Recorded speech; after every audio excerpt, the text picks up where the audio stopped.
I got a 3-month-old now, so I was just like, the days just a torture. I mean, he's got a little 2 of them. It's like it's just tough to sort of go. Now, luckily, I'm the boss, so I don't have to. And your wife stay home? Yeah, we just came from Vegas, and she took the 3 kids. She didn't want to trek them all the way out here. So. I only come in to see your wife. Yeah, I know. It's like, you go, Ira, He's missing her. Yeah. Oh no, Ira treats her good. So I go, where'd you get this, Ira? I'll never get nothing from Ira. What are you talking about? Okay, Laura, go ahead. So you've made a lot of changes in action figures. Can you tell us some of the things in terms of the materials you use? I mean, there's just been a lot of advancement in the detail and all that. Yeah, you know what? It's always sort of interesting to me that some of the things I sort of get credit for, some of the nice things that people say, are things that, you know, I started like in the mid-'90s, and there've been people who've been making toys for like 100 years. Like I don't understand why it took 95 years for some guy to come out of his garage and go, why don't you make them cooler and paint them better? Like, I'm betting people have been saying that for decades. I'm just as stunned. It isn't like, what have I done? It's like, we need to ask, like, how come they haven't been doing it, the other companies? And so, sculpting doesn't cost any more money. To do a good sculpt doesn't cost any more money. It's really sort of the one that boggles people's mind. When you take 2 pieces of steel and you put them together and you pour plastic in it, the steel doesn't care how much detail's in it. What does it care? It has no voice. So whether it's smooth and simple or if it's highly detailed, when you pull it apart, it's the plastic just conforms. So sculpting is nothing. Now, the paint costs extra money. So I understand why the other guys don't want to paint it, because they're public companies and they need to make money. And I own my company, and once you sort of don't care about making money, you'd be surprising how, like, you can just get crazy, right? Todd, you can't do that. We won't make no money. I don't care. What do I care? So unfortunately, I guess I can beat them in a game that they're not willing to play, which is don't make a profit, right? So I don't care. No, we actually make a profit because we actually build a better mousetrap. So we make it up for, you know, by people going, oh, nobody be crazy enough to make that toy. Nobody be crazy enough to make it that big, and nobody be crazy enough to paint it like. Well, the answer is yes. It's me. Now, are they hand painted or? Yeah, all of them are hand painted, but to be able to sort of control the detail and mass production is still sort of a tough thing, right? So we actually give some of our toys to people. They go, "Would you hand paint this?" Like, no, that's out of a plastic. Like that's literally out of the package. They can't sort of believe that some of those things are out of the package and mass produced, so they look like little statues. Right? So how does Toy Fair factor into your year and how things, you know, the selling of the toys? Toy Fair isn't really what it used to be. Toy Fair in the old days, it used to be that you bring in the buyers, you get them excited, you take them into a room, you put down a piece of paper and they'd write an order, and you'd go home at the end of the week going, woohoo, we had a good show or we had a bad show. They don't do that anymore. So you don't really know if you had a good show or a bad show. Most people will tell you they had a good show because most people are polite.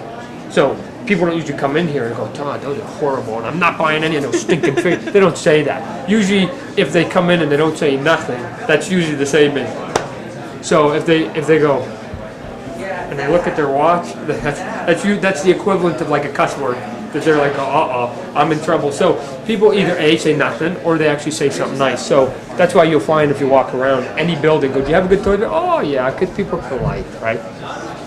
The brass tacks is, once somebody says something nice, can you actually get them to write a purchase order down the line? And that's sort of when you know whether you actually had it. But, so what Toy Fair is to us now is sort of creating either a buzz, whether it's with sort of the collectors or the consumers on the internet or on TV, just to sort of go, oh, this is coming, and just sort of get people to go, oh, in 7 months the product's coming, I'm looking forward to it. That's really, for me, sort of the biggest thing now, is to just sort of go, here's the 20 lines, of which I bet you didn't know I was doing 17 of these, and people sort of get the buzz going, and they're going, oh, so when it comes out, then I can sort of then go get a purchase order, go, oh, people are looking forward to this, you might want to buy some.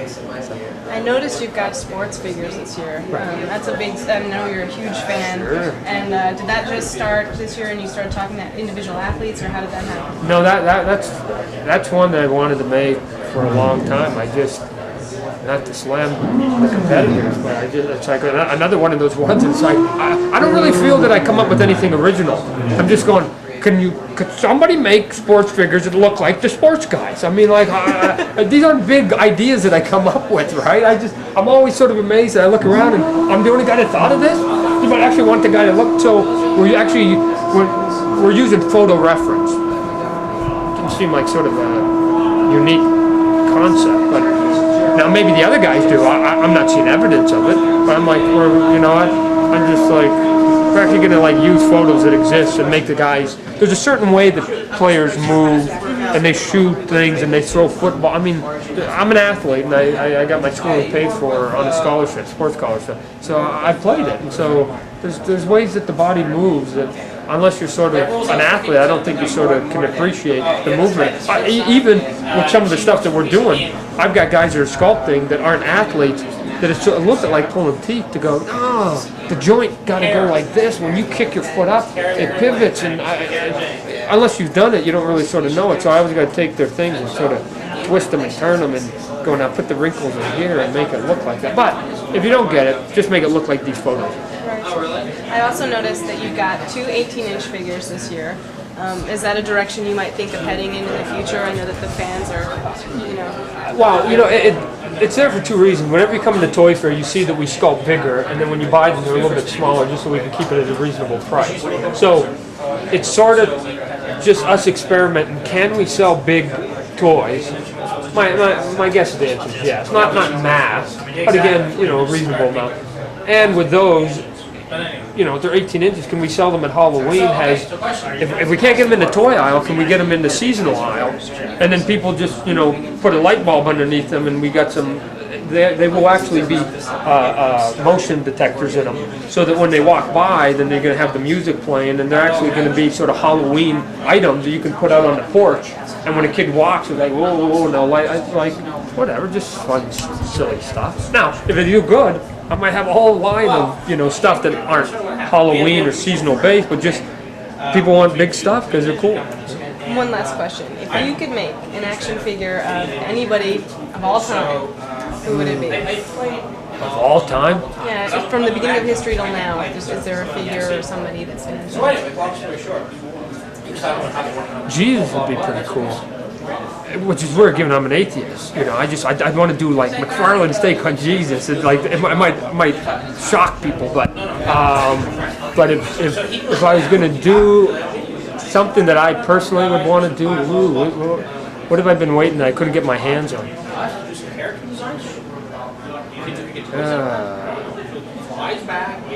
Nah, you know what? I don't know. That we've been pretty lucky of either I just do it internally and come up with whatever it is, monsters. I mean, I don't know if you walked around, but we're doing where the wild things are. You see those?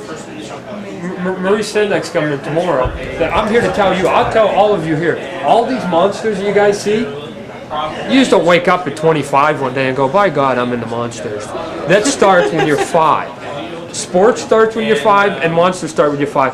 And I'm here to tell you, when I was a kid, I have clear recollection that the first monsters I was introduced to was the wild things. So I got that license for me. I picked up the phone one day and went, go get this license. I don't care. I'm not even asking anybody else's opinion. This is for me, personally, because it was the coolest book when I was a kid. So when Maurice comes in tomorrow, then anybody that has anything to say about all these decapitated blood and gore toys I do, you take it up with Maurice, because his book started me at 5 and 6 into my monster mode. They're a little more complicated now, but it's still about monsters, right? I didn't pick that book. It's nice and cute and it's mom friendly.